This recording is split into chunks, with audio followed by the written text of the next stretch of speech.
In a relationship kayo, pero nasa process of moving on na siya. Alam naman natin na masakit maiwan. Higit sa lahat, masakit umasa na akala mo'y relasyon nyo'y may patutunguhan. Pero alam mo kung ano yung masakit? Yung mahal na mahal mo siya.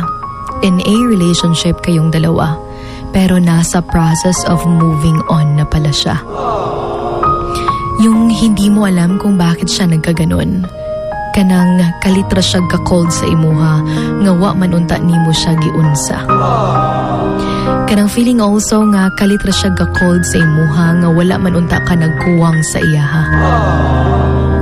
Yung hindi mo alam if minahal ka ba talaga simula pa ng una, lalo na't nalaman mong habang kayo, may iba pala siyang kinikilala.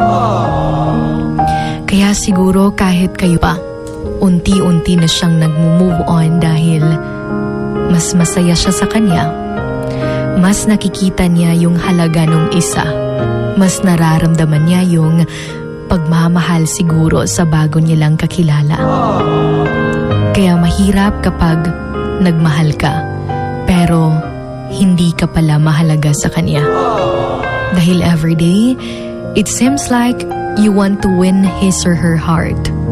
Yung parang araw-araw may kalaban ka sa kanya.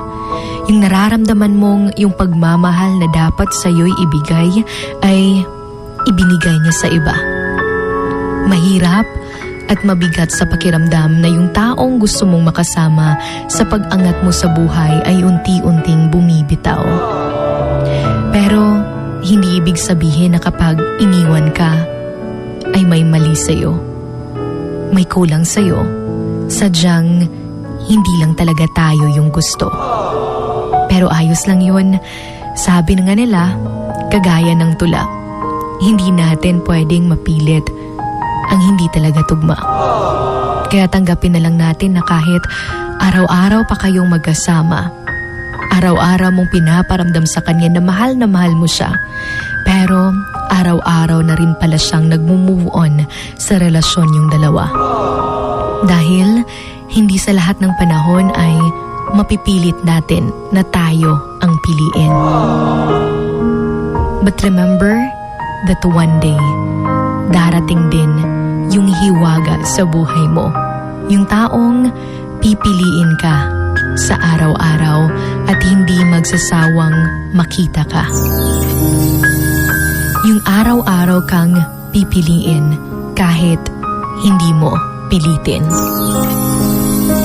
This is Sugar Dolly, your hugot babe, and you're on 103.1 Wild FM. This is Emotions Going Wild. Emotions Going Wild. Wild FM. Emotions Going Wild. Wild FM.